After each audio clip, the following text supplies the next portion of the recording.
پەرلەمانتارانی عێراق سەردەبانی ڕۆژی دووشەموە هەموارکردنەوەی یاسا مشتومڕ لە سەرەکەی هەڵبژاردنەکەی وڵاتەکەیان پەسەند کرد کە ڕەنگە دەرفەتی بەدەستێنانی کورسیەکانی حیزب بچووکەکان و کاندیدە سربەخۆکان لە ڕاپرسیەکانی داهاتوودا کەم بکاتەوە.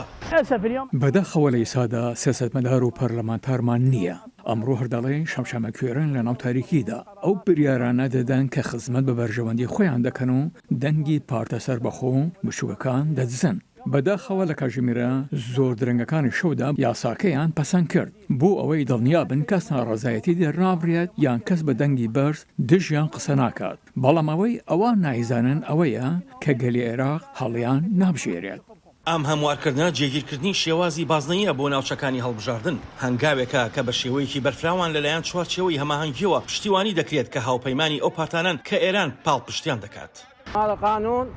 ئەم یاسای هەڵبژاردنە کە دوێنێ پەسەند کرا بە پێویست و ئارەزووی سیاسەکان دانراوە بە جۆرێک بۆ خۆیان دانڕشتووە چونکە هەرگیز یاساکەیان بۆ بەرژەوەندی خەڵک دانەناوە لە قازانجی لایەنە سیاسەکان و ئەو کەساتیانەی کە وڵاتەکەیان کۆنتڕۆڵ کردووە دروست کراوە. هاوپەیمانێتەکە فراکسیۆنی زۆرینەی پەرلەمانی ئێستا پێک دەهێنێت کە ساڵی ڕابردوو محەممەد شیاع سوودانی سەرۆکوەزیرانی عێراقی هێنایە سەردەسەڵات. بەپێی هەواڵە میدیاکان پرۆژە یاساکە بە دەنگی 206 بەڵێ بەرامبەر بە 12 پەسەند کرا لە ئەنجومەنی نوێنەرانێک کە پێکهاتووە لە 329 کورسی.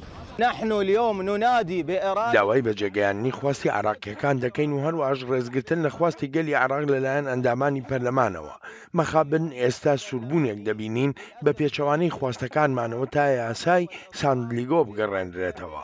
ئەمەش بێڕێزیکردنە بەخواستی عراقیەکان و خوێنی شەهیدان و بێڕێزیشە بڕوانینی مەرجعیەتی ئایەتوڵڵا سیستانی کە بە چەترێکدا دەنرێ بۆ هەموو عراقیەکان. لرأي المرجعية التي يعتبرها العراقيين هي خيمة لجميع العراقيين. هەموارکردنەکان مادەسەرەکیەکانی پێش هەڵبژاردنی فیدراڵی ساڵی 2021 پەسەند کرد و دووبارە نەخشەی هەڵبژاردن دەکێشێتەوە بۆ ئەوەی عێراق بگەڕێتەوە بۆ سەر یەک بازنی هەڵبژاردن بۆ هەر پارێزگایەک. چەند فراکسیۆنی سیاسی و پەرلەمانتاری سەربەخۆی عێراق هەموارکردنەکان ڕەت کردەوە و بۆ ماوەی چەند هەفتەیەک دەنگدانی خۆیان ڕاگرت. بە سەدان خۆپیشاندەر لە ماوەی چەند هەفتەی ڕابردوودا گرت بوونەوە و دژایەتی خۆیان لەو بارەیەوە دەربڕیوە. وا بڕیارە ڕۆژی 6 مانگی 11 هەڵبژاردننی پارێزگاکانی عێراق بەڕێوە بچێت. ئەمە یەکەم هەڵبژاردنە لە ماوەی 10 ساڵدا. سربەخۆکان ترسیان هەیە هەڵبژاردنەکان بەپێی یاسانیەکە ببێتە هۆی بەهێزکردنی حیزبە دەسەڵاتدارەکان کە ئەوان تومەتباریان دەکەن بە گەندەڵی بەرفراوان.